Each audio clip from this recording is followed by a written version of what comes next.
하나님은 반드시 이스라엘 백성들을 향해서 이것을 기억하기를 원하셨어요. 하나님이 너희를 돕고 있고 너희를 인도하고 있고 너희 하나님 되신다는 것을 기억하게 하셨던 거예요. 오늘 우리 삶도 마찬가지입니다. 우리 그리스도인의 삶으로 살아갈 때 결코 잊지 않아야 될 것이 있습니다. 그것이 무엇인가 하면 하나님의 은혜입니다. 우리를 붙들고 계시는 하나님의 은혜, 우리를 인도하고 계시는 하나님의 은혜. 오늘 사도 바울은 뭐라고 얘기하는가 하면 내가 나 된 것은 하나님의 은혜로 된 것이다 라고 고백을 하죠. 오늘 우리가 읽었던 10절 한 절에만은요 하나님의 은혜라는 말이 3번이나 나옵니다. 무슨 말일까요? 지금까지 내가 살아온 것이 내 힘과 내 노력이 아니라 하나님이 도우시고 인도하신 하나님의 은혜였다라는 고백이에요. 나의 인생의 모든 여정이 하나님의 은혜였다라는 것을 이야기합니다. 실제로 바울은요 하나님의 은혜라는 표현을 굉장히 그의 서신서에 많이 사용합니다. 다른 사도들의 서신서와 비교될 만큼 많은 분량을 하나님의 은혜라는 표현을 사용해서, 그래서 90번 이상이 바울의 서신서에 은혜라는 표현이 나옵니다. 그만큼 은혜가 중요했다는 거예요. 오늘 본문 속에서도 바울은 하나님의 은혜 이야기를 합니다. 나의 나 된 것은 하나님의 은혜다 라고 고백하고 있죠. 그래서 오늘 본문 속에서 우리가 짧은 본문이지만 이 짧은 본문 안에서 우리가 기억해야 될 하나님의 은혜가 어떤 은혜인지를 좀 한번 생각해 보면 좋겠다라는 마음이 들었어요. 오늘 바울은요 지금 자신의 인생을 뒤돌아보며 나의 나 된 것이 하나님의 은혜라고 이야기합니다. 그 말은 무슨 말일까요? 내 인생의 모든 여정이 하나님의 은혜였다라는 고백이에요. 우리가 기억해야 될 은혜가 무엇인가 하면요 우리 인생의 모든 여정이 하나님의 은혜였다라는 고백이어야 합니다. 여러분, 우리가 태어나서 지금까지 사는 것 하나님의 은혜이죠. 여러분, 우리가 태어난 것, 여러분 우리가 우연히 태어났을까요? 아니에요. 하나님의 은혜입니다. 하나님의 계획과 섭리 속에 우리가 이 땅에 있는 거예요. 바울은 뭐라고 얘기하는가 하면 에베소서 1장 4절 5절에 이렇게 얘기합니다. 곧 창세전에 그리스도 안에서 우리를 택하사 우리로 사랑 안에서 그 앞에 거룩하고 흠이 없게 하시려고 그 기쁘신 뜻대로 우리를 예정하사 예수 그리스도로 말미암아 자기의 아들들이 되게 하셨으니 창세전부터 우리를 계획하셨대요. 예정하셨대요. 그리고 우리를 거룩하고 흠이 없게 하시려고 예수 그리스도 안에서 예수 믿고 구원받는 일까지 하나님께서 계획하고 이루셨다라는 것을 이야기합니다. 여러분, 우리가 이 땅에 온 것 하나님의 계획과 섭리 속에 이 땅에 온 거예요. 부모님의 실수로 태어난 것이 아니에요. 우리가 하나님의 은혜 속에 하나님의 섭리 속에 이 땅에 태어났죠. 태어나서 지금까지 살아온 것 매일매일의 삶이 사실 하나님의 은혜였습니다. 오늘 우리가 살아가는 세상이 얼마나 많은 고통과 아픔이 많나요? 사건 사고가 많나요? 질병이 얼마나 많나요? 오늘 살아가고 우리가 오늘 호흡하고 숨을 쉬는 이 하루가요 누군가에는 그토록 살고 싶었던 하루입니다. 시한부 인생을 살다가 어제 돌아가신 분은요 오늘 이 하루를 너무 살고 싶었는데 살지 못하고 돌아가신 거예요. 근데 그 하루를 오늘 우리는 공급을 받고 살아가고 있는 거예요. 그렇죠? 오늘 우리가 호흡을 하고 살아가는 것 그냥 된 것이 아닙니다. 하나님의 은혜인 것이죠. 하나님의 은혜 없이 우리가 한순간도 설 수 없는 것이 우리의 모습입니다. 여러분, 재물을 많이 쌓아두었다고, 건강관리를 잘한다고, 노후 준비를 잘한다고 우리의 삶이 보장이 될까요? 저도 이제 중년 나이에 들어선 것 같아요. 가끔씩이요 부고장이 날라오는데 제 친구들이 심장마비로 이렇게 쓰러졌다는 소식을 듣고 죽었다, 하나님 앞에 부름을 받았다는 소식이 들려옵니다. 뇌출혈로 넘어지는 친구들도 있고요. 우리의 삶이요 하루도 사실 보장받을 수 없는 것이 우리의 인생이에요. 하나님의 은혜 없이 오늘 우리가 호흡을 하고 숨을 쉬는 것 사실 불가능합니다. 여러분, 구약 이스라엘 역사 속에서 가장 부유하고 풍요롭고 권력과 권세가 있었던 사람이 있었죠. 솔로몬입니다. 근데 그 솔로몬이 모든 부유함과 풍요함과 힘과 능력이 있었지만 우리의 인생이 내 마음대로 안 된다는 것을 너무나 잘 알고 있었어요. 그래서 시편 127편 1절 2절에 이렇게 얘기합니다.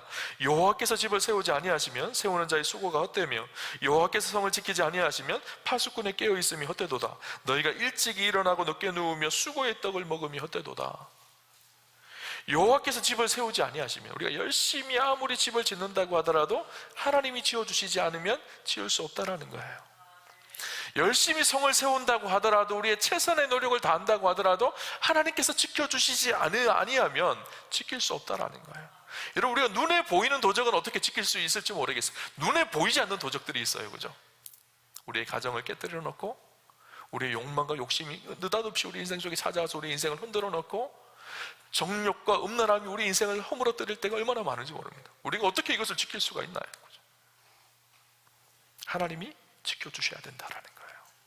하나님이 보호하시고 인도하셔야 된다라는 거예요. 아무리 우리가 우리 힘을 다해서 길을 쓰고 그렇게 우리 인생을 잘 살아보려고 하더라도, 물론 우리의 최선이 필요하죠. 그 위에 하나님의 도우심이 있어야 합니다. 세상 사람들도 다 알아요. 그래서 뭐라 그러죠? 하늘이 도와야 된다 그래요. 그죠? 사업을 하더라도 하늘이 도와야 된다. 그런데 하나님을 알지 못하니까, 그죠? 우상을 섬기고 미신을 행하고 그러는 거예요. 그죠? 여러분, 순간순간 호흡하는 것도요, 다 사실 하나님의 은혜입니다. 여러분, 호흡하기 위해서 의식하시는 분 계시나요? 아니잖아요. 우리가 호흡이 되어지는 거잖아요. 그죠? 하나님께서 자동으로 호흡하게 하신 거예요. 우리가 호흡을 멈추고 있다고 생각을 해보세요. 하루도 살 수 없습니다. 프랑스에서 한 노인이 이런 경험을 했다고 합니다. 호흡기 병이 걸린 거예요. 90세가 넘어서 노령인 탓에 산소 호흡기를 달고 살 수 있을지, 살 수 있는 희망이 아주 미비했었어요. 그래서 산소 호흡기를 달고 불행 중 다행으로 그 병이 치료되어졌습니다.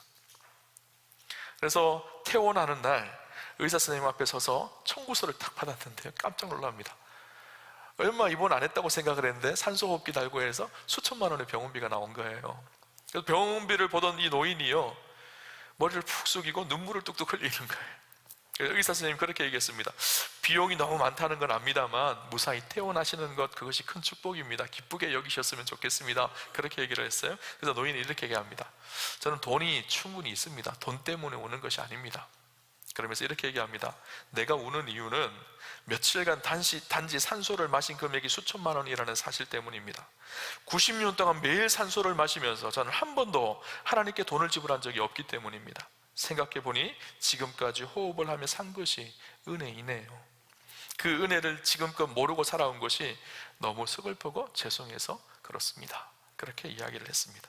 노인의 고백을 들은 의사도요, 하나님의 은혜가 무엇인지 다시 한번 생각하게 되었다고 합니다. 살면서 우리가 누리는 것들, 호흡하는 것, 하나님의 은혜라는 사실. 아침에 눈이 떠지는 것, 하나님의 은혜고요, 호흡을 하고 살아가는 것, 하나님의 은혜입니다. 그렇게 우리가 태어난 것도 은혜고요, 오늘 하루하루를 살아가는 것도 은혜이고요, 곰곰이 생각해 보니까 죽는 것도 은혜라는 생각이 들었어요. 하나님 은혜 가운데 예수 믿고 죽는 것 은혜이잖아요. 수많은 사람들이 허무함 속에서 죽음을 맞이합니다. 그러나 우리는 죽음 이후에 분명한 소망이 있습니다. 천국의 소망이 있고 부활의 산 소망이 있는 사람들이죠. 그래서 더 이상 죽음을 두려워하지 않는 존재가 우리 그리스도인들이에요. 시편 116편 15절에 보면 성도들의 죽음을 여호와께서 보시기에 존귀하게 여기신다라고 말합니다. 죽음도 하나님 보시기에 존귀하다는 거예요. 여러분, 사도 바울은요 3층천을 다녀왔어요. 3층천이 어디죠? 하나님 나라 천국을 보고 온 거예요. 경험하고 온 거예요. 그때부터 아마 사도 바울은 죽음이 더 이상 두렵지 않았을 것 같아요. 죽음 이후에 있는 영원한 나라 천국을 바라보았고 천국이 어떤 곳인지를 실제로 경험했던 사도 바울은요 죽음 앞에서 담대합니다. 그리고 뭐라고 고백하는가 하면요, 빌립보서 1장 23절 24절에 이렇게 고백합니다. 내가 그 둘 사이에 끼었으니 차라리 세상을 떠나서 그리스도와 함께 있는 것이 훨씬 더 좋은 일이라. 그렇게 하고 싶으나 내가 육신으로 있는 것이 너희를 위하여 더 유익하리라. 내가 세상 속에서 그 둘 사이에서 끼어 살아가고 있다는 거예요. 어디에 끼어 있는 것일까요? 삶과 죽음 사이에 끼어 살고 있다는 거예요. 근데 마음속으로는 차라리 세상을 떠나서 그리스도와 함께 있는 것이 훨씬 더 좋다라는. 왜 그럴까요? 천국을 봤거든요. 그 영광과 은혜의 풍성하심을 봤거든요. 그러니까 그곳에 가고 싶은 열망이 바울 안에 있는 거예요. 그럼 내가 이 땅에 있는 이유는 무엇인가 하면 내가 육신으로 있는 것이 너희를 위함이라는 거예요. 빌립보 교인들과 성도들 위해, 내가 섬겨야 될 성도들이 있고 내가 전해야 될 복음이 있기 때문에, 사명이 있기 때문에 이 자리에 있다는 것을 이야기합니다. 우리 그리스도인들은요 죽음도 하나님의 은혜입니다. 죽음의 과정을 통과하고 있을 영원한 하나님 나라가 있기 때문이죠. 그래서 잠언 14장 32절에 이렇게 말합니다. 악인은 그의 환난에 엎드러져도 의인은 그의 죽음에도 소망이 있느니라. 의인은 그 죽음 앞에서도 소망이 있다라고 말합니다. 이런 진리를 깨달은 바울은요, 내가 나된 것은 하나님의 은혜라는 거예요. 지금의 자신의 여정을 쭉 돌아보니까 하나님의 은혜였습니다 라고 고백하고 있는 것이죠. 또 한 가지 우리가 오늘 본문 속에서 기억해야 될 중요한 하나님의 은혜가 있죠. 무엇인가 하면 나 같은 사람을 구원하신 하나님의 은혜입니다. 바울은요, 도저히 구원받을 인생이 아니었었어요. 그는 핍박자였고 포행자였고 살인자였었어요. 스데반을 순교하는 일에 1등 공신이었었어요. 예수 믿는 사람들을 핍박하러 다녔던 사람이, 사도행전 9장에 보면 다메섹으로 예수 믿는 사람들을 핍박하라고 하고 있는 바울의 이야기가 나오죠. 근데 그 다메섹에서 어떤 일이 일어날까요? 부활하신 주님이 바울을 찾아옵니다. 그리고 사울아 사울아 왜 내가 나를 핍박하느냐 그렇게 물으시죠. 그때 바울은 부활하신 주님을 만난 거예요. 고린도전서 오늘 우리가 읽었던 15장은요 사실 부활장으로 유명합니다. 그래서 부활이 어떤 것인지, 부활이 실제라는 것을 사도 바울은 증명하며 이야기하는 말씀이 고린도전서 15장 말씀이에요. 고린도 교회에 부활을 믿지 않는 사람들이 있었던 것 같아요.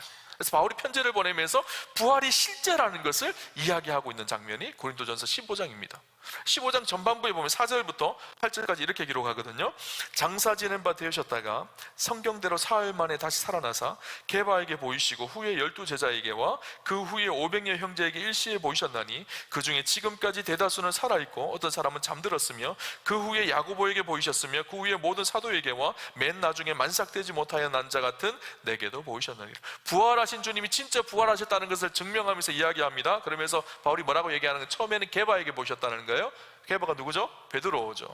베드로에게 나타나셨고 그 후에 12제자에게 나타나셨습니다. 그리고 500여 형제에게 나타났습니다. 예수님이 한순간에 500명의 형제들이 있는 곳에 부활하신 몸으로 나타나셨다는 거예요. 그리고 그들 중에는 지금도 다 살아있다라는 거예요. 그래서 이 부활을 증언하고 있다. 이 바울이 이 편지를 쓸 때까지 그들이 다 살아있어서 부활을 보고 느끼고 만나고 부활하신 주님을 만나고 그 부활하신 주님을 증거하고 있다는 것을 이야기합니다. 그러면서 그 부활을 계속적으로 이야기하면서 뭐라 그러죠? 8절에 맨 나중에 만삭되지 못하여 난 자 같은 내게도 보이셨습니다. 만삭되지 못한, 도저히 예수 믿고 예수 만날 수 없었던 내 인생 가운데도 부활하신 주님이 찾아오셨다라는 거예요. 바울이요, 이것이 너무 감격이 되는 거예요. 부활 이야기를 막 하고 있다가요, 부활을 논증으로 증명하면서 부활하신 주님이 진짜 부활하셨다라는 것을 막 이야기하다가 부활하신 그 주님을 나도 만났다라고 이야기하면서 나 같은 인생도 만나주신 주님에 대한 은혜가 막 감격스러운 거예요. 그래서 갑자기 어떻게 되죠? 9절부터 10절 은혜에 대한 이야기 갑자기 툭 튀어나왔어요. 그 은혜가 너무 감격스럽고 너무 크니까 그 은혜에 감격해서 부활 이야기하다가 갑자기 부활의 논증에서 은혜 이야기를 확 넘어갑니다. 나의 나된 것은 하나님의 은혜다 이렇게 고백을 하죠. 그리고 또 생각해 보니까 내 부활 이야기 해야 되는데 그러면 다시 그 다음으로 부활로 또 넘어가요. 왜 그렇게 갑자기 은혜 이야기를 했을까요? 이게 너무 감격되는 거예요. 만삭되지 못한 자 같은 나 같은 인생, 쓰레기같이 살았던 내 인생, 사람들 죽이고 핍박하는 일에 앞장섰던, 예수 믿는 사람들 죽이는 일에 앞장섰던 나 같은 인생 속에서도 주님이 찾아오셔서 나를 만나주신, 그래서 새 생명을 얻게 하신, 그래서 사도가 되게 하신 이 은혜가 너무 큰 거예요. 너무 크니까 이 감격 때문에 갑자기 부활 이야기하다가 은혜 이야기로 화제가 확 뒤집어졌어요. 그리고 나의 나된 것은 하나님의 은혜다. 그리고 마음속으로 내가 부활 이야기 해야 되는데 다시 부활로 넘어와서 또 부활 이야기를 하는 거예요. 그죠? 여러분, 바울의 이 고백은요, 우리의 고백입니다. 나 같은 인생을 찾아오신 주님, 세상 속에 이렇게 저렇게 뒹굴다가 티끌처럼 살아가던 내 인생 속에 부활하신 주님이 찾아오셨어요. 그리고 우리를 만나주셨어요. 그리고 우리와 함께 하세요. 우리가 기억해야 될 은혜, 우리가 지금까지 살아온 것도 다 은혜이지만 가장 큰 은혜는요, 바로 하나님의 복음의 은혜입니다. 나에게 새 생명을 주신 하나님의 그 은혜이죠. 바울은요, 그 일들을 생각하며 사도행전 9장 2를 생각하며 디모데전서 1장 13절 14절에 이렇게 표현합니다. 내가 전에는 비방자요 박해자요 폭행자였으나 도리어 긍휼을 입은 것은 내가 믿지 아니할 때에 알지 못하고 행하였음이니라. 우리 주의 은혜가 그리스도 예수 안에 있는 믿음과 사랑과 함께 넘치도록 풍성하였도다. 내가 원래는 비방자고 박해자고 폭행자였는데 하나님의 긍휼하심이 나에게 힘입어서 그 은혜가 너무너무 풍성해져서 그 은혜의 풍성함 때문에 내가 예수 믿고 구원받았다, 이 은혜를 이야기하고 있는 것이죠. 여러분, 우리 인생의 최고의 은혜는요, 우리를 사랑하셔서 우리를 위해 십자가에 죽으심으로 우리를 구원하신 하나님의 사랑의 은혜입니다. 여러분, 그 사랑의 은혜를 기억해야 합니다. 에베소서 2장 8절에 보면 바울은 이런 얘기를 합니다. 너희가 그 은혜를 인하여 믿음으로 말미암아 구원을 얻었나니 이것이 너희에게서 난 것이 아니요 하나님의 선물이라. 그 은혜를 믿음으로 구원을 얻게 되어졌다라는 거예요. 이런 이야기가 있어요. 어떤 사람이 물난리 중에 불어난 강물가를 걸어가다가 그만 물에 휩쓸려서 물에 빠져버렸어요. 살려달라고 어우성을 쳤어요. 살려달라고 소리를 쳤습니다. 그러자 길을 가던 한 사람이 물에 빠진 사람을 보고 이렇게 얘기합니다. 아이고, 어리석은 사람 같으니라고. 폭우가 내리면 물난리가 날 줄을 몰랐나? 자네가 물가를 걷다가 실수로 그런 일을 당한 것이니까 어쩔 수 없지. 안 되긴 했지만 물이 많이 불어나서 나는 자네를 구해줄 수 없다네. 에이구, 참으로 답답한 인간이구로구만 하고 그냥 지나갔어요. 조금 뒤에 또 한 사람이 길을 걸어오다가 물에 빠진 사람을 보았습니다. 그가 말하기를 이렇게 얘기합니다. 이복의 젊은이, 어쩌다가 물난리를 만나서 그렇게 물에 빠져 죽어가고 있나? 본래 세상은 다 그렇게 고생이 많은 것일세. 물난리를 만난 것도 자네의 업보이고 물에 빠져 죽어가는 것도 자네의 업보라네. 그러니 죽지 않고 살고 싶으면 더 힘을 내서 이곳까지 수영을 하고 나와 살아보게나. 자네를 건지다가 나도 빠져 죽을 테니 할 수 없지 않나. 자네가 당한 일이니 자네 스스로 해결하게. 그렇게 이야기하고 지나가 버렸어요. 마지막 세 번째, 한 젊은이가 지나갔습니다. 호우적거리며 살려달라고 소리를 쳤습니다. 그런데 그 젊은이는 우통을 벗고 물속으로 확 뛰어들었어요. 그리고 물에 빠져가는 그 사람을 건져내서 살려줬어요. 그런데 그 물에 휩쓸려서 자기는 또 내려가 버린 거예요. 여러분, 이 이야기가 무엇을 의미하는가 하면요, 세 종교를 비유적으로 이야기한다고 합니다. 첫 번째 사람은요, 유교를 상징합니다. 유교는 도덕과 윤리를 중요하게 따집니다. 그래서 너의 잘못으로 홍수가 난 그 길가를 걷다가 네가 빠져서 이렇게 된 것이니까 네가 책임을 져야 된다라는 거예요. 두 번째는 불교를 상징합니다. 내가 빠진 것이 업보니까 내 힘으로 살아나오라는 거예요. 불교는요, 윤회를 믿잖아요. 그래서 윤회를 벗어나는 것을 열반이라고 하는데, 스스로 수행을 해서 열반에까지 이루어야 된다고 합니다. 자기의 노력으로 자기의 힘으로 그 일들을 이루어야 된다라는 거예요. 그래서 네가 빠져나오라는 거예요. 세 번째는 기독교를 상징하죠. 복음을 상징합니다. 우리가 빠져나올 수 없으니까 어떻게 하셨죠? 하나님께서 뛰어드셨어요. 역사 속으로 뛰어 들어오셨어요. 그리고 우리를 위해 십자가를 지셨어요. 우리를 위해서 대신 죽으셨어요. 그래서 우리를 하나님의 자녀 되게 하시고 구원받는 은혜를 얻게 하신 것이죠. 이것이 복음입니다. 그 은혜를 인하여 믿음으로 말미암아 구원을 얻었다라고 표현하고 있죠. 은혜가 중요할까요? 믿음이 중요할까요? 제가 제자 훈련할 때 종종 이런 질문을 던지거든요. 여러분, 은혜가 중요할까요? 믿음이 중요할까요? 둘 다 중요하겠죠? 둘 다 중요한데, 그런데요, 은혜와 믿음을 우리 잘 생각하셔야 돼요. 은혜는 무엇인가 하면 우리가 물속에 빠져서 도저히 허덕거리다가 빠져나올 수 없는 상황인 거예요. 죄에 붙들려서 우리가 죄를 스스로 해결할 수 없는 존재가 우리였잖아요. 하나님께서 어떻게 하셨죠? 우리를 긍휼히 여겨주셨어요. 사랑하셨어요. 그래서 어떻게 하셨죠? 뛰어들어오신 거예요. 당신의 목숨을 걸고 물속으로 뛰어들어오셔서 우리를 건져내시기 위해서 우리 가운데로 찾아오신 것, 이것이 은혜입니다. 믿음은 무엇일까요? 그 오신 주님을 덥석 붙잡는 게 믿음이에요. 그분을 붙잡아야지 내가 물 밖으로 나가서 살 수가 있거든요. 이것이 믿음이거든요. 그러면 은혜가 중요할까요? 믿음이 중요할까요? 은혜가 없으면 믿음은 아무것도 아닌 거예요. 우리가 은혜로 행하신 그 일을 믿는 것이 믿음이거든요. 내가 믿고 싶은 것을 믿는 것이 믿음이 아니에요. 그리스도께서 내 안에 행하신 그 일을 믿는 것이 믿음이죠. 그리스도께서 내 안에 베풀어 주신 그 은혜를 믿는 것이 믿음입니다. 그래서 은혜가 없으면 우리가 믿을 것이 없는 거예요. 그 은혜로 말미암아, 그 은혜를 믿음으로 말미암아 우리가 구원을 얻는 것이죠. 그렇죠? 우리는 그런 은혜를 받은 사람들입니다. 그 은혜를 기억하며 살아가는 것, 이것이 그리스도인의 삶이라는 것을 이야기하고 있어요. 그렇죠? 근데 그 은혜를 아는 사람들에게는요, 오늘 본문 속에 두 가지 중요한 열매가 있다는 것을 우리에게 이야기합니다. 첫 번째 열매가 무엇인가 하면요, 바로 자기를 자랑하지 않는 겸손의 열매입니다. 왜 그럴까요? 하나님의 은혜거든요. 내가 한 것이 아니거든요. 하나님의 은혜거든요. 9절 10절을 다시 한번 볼까요? 이렇게 말합니다. 나는 사도 중에 가장 작은 자라. 나는 하나님의 교회를 박해하였으므로 사도라 칭함 받기를 감당하지 못할 자니라. 그러나 내가 나된 것은 하나님의 은혜로 된 것이니 나는 사도 중에 가장 작은 자라. 그렇게 이야기합니다. 바울이요, 사도 중에 가장 작은 자였을까요? 아니요, 신약 성경의 3분의 2가 바울이 기록했거든요. 바울만큼 그렇게 탁월한 사도가 있었을까요? 바울이 다닌 전도 여행지가요, 어마어마합니다. 성지순례를 갔을 때 바울의 전도지를 이렇게 쭉 따라다녔거든요. 비행기를 타고 국내선을 타고 갔다가 버스를 타고 갔다가 또 배를 타고 갔다가 그렇게 2주 동안 계속 다녔어요. 정신없이 다녔어요. 너무 피곤하고 너무 힘들더라고요. 비행기 타고 배 타고 버스 타고 다니는데도 너무 힘들더라고요. 그래도 바울의 전도지를 다 돌아보지는 못했어요. 그런데 그 시대에 복음 때문에 그 길을 걸어다니면서 복음을 전했던 사도 바울, 다른 사도들보다 더 많이 수고하고 더 많이 애썼지만 바울은 뭐라 그러죠? 나는 사도 중에 가장 작은 자라는 거예요. 왜 그랬을까요? 하나님의 은혜 때문에 내가 일들을 했거든요. 내가 한 것이 아니거든요. 그러니까 자랑할 것이 없는 거예요. 내가 한 것은 하나님의 은혜에 비하면 너무나 티끌 같은 거예요. 그 은혜를 기억하니까 자랑이 되지 않는 거예요. 우리가 교만한 이유가 간단합니다. 하나님의 은혜를 잃어버렸기 때문이에요.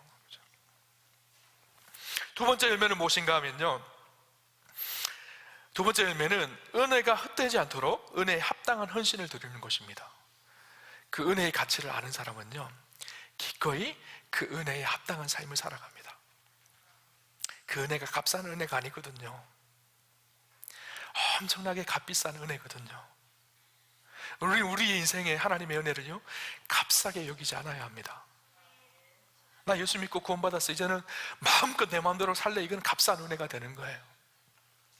그러나 위대하신 그 주님이 우리를 위해 십자가에 죽으셨으니까, 그 은혜를 기억하니까 그 은혜가 처음에는 기쁨으로 다가오는데 나중에는 그 은혜가 기쁨의 은혜가 아니라 두려움의 은혜가 되기 시작합니다. 아, 내가 주를 위해서 이제 어떻게 살아야 되지? 나를 위해 십자가에 죽으신 그분이 나의 주님이신데 그 주님을 위해서 내가 어떻게 살아가야 되지? 두려운 은혜로 바뀌어지는 거예요. 그래서 마땅히 은혜를 경험한 사람들의 삶 속에 나타나는 것이 무엇인가 하면요, 헌신입니다. 내 삶을 주를 위해 드리는 거예요. 오늘날 우리의 문제는 무엇인가 하면요, 은혜 받기는 좋아합니다. 그런데 헌신은 없습니다. 헌신이 뭐죠? 몸을 드리는 거거든요. 헌심은 있습니다. 마음은 드린다고 해요. 늘 드린다고 해요. 근데 진짜 몸으로 수고하며 드리는 헌신은 없어요. 과거에 어느 때보다 우리가 부유하고 풍요하게 살거든요. 하나님 주시는 축복과 은혜 속에 우리가 살아가고 있거든요. 부유하게 살아가고 있거든요. 근데 이상하게 부유하게 살아가면 살아갈수록 우리의 헌신은 더 커져야 되는데 우리의 헌신은 더 작아지고 있어요. 여러분, 하나님의 은혜가 얼마나 가치가 있는지는 누가 만드는지 아세요? 우리가 만드는 거예요. 우리가 주를 위해서 어떻게 살아가는지를 보면 아, 하나님의 은혜가 얼마나 큰 은혜인지를 알게 되어지는 거예요. 그죠? 여러분, 우리가 하는 헌신은요, 사실 헌신이 아닙니다. 왜 그럴까요? 하나님이 우리에게 행하신 헌신이 훨씬 크거든요. 우리가 주를 위해 섬긴다고 봉사를 하고 사역을 한다고 하면서 허덕이는 이유는 간단합니다. 은혜가 사라져버렸기 때문이에요. 헌신의 무게는 정말 큰 것 같이 느끼는데 은혜의 무게는 너무 가벼워진 거예요. 그러니까 나는 헌신하고 있다고 생각해요. 원망하고 불평하는 거예요. 사실은 그것보다 훨씬 큰 하나님의 은혜가 있는데 그 하나님의 은혜는 생각하지 않습니다. 나를 위해 십자가에 죽으신 그 위대하신 은혜가 있는데 그 은혜는 별로 생각하지 않아요. 내가 하는 일이 크다는 거예요. 여러분, 하나님의 은혜의 무게가 가벼워지지 않았으면 좋겠습니다. 우리 안에 행하신 놀라운 그 하나님의 은혜를 날마다 기억하였으면 좋겠습니다. 말씀을 좀 정리하겠습니다. 모든 것이 은혜입니다. 우리가 오늘 살아가는 것, 호흡하는 것 은혜이죠. 우리를 구원하신 것 하나님의 은혜입니다. 하나님, 우리가 그 은혜 속에 살아갈 때 그 은혜에 합당한 삶을 살아가기를 원하십니다. 오늘 우리 인생이요 하나님의 그 은혜에 합당한 삶이 되기를 주님 이름으로 축원합니다.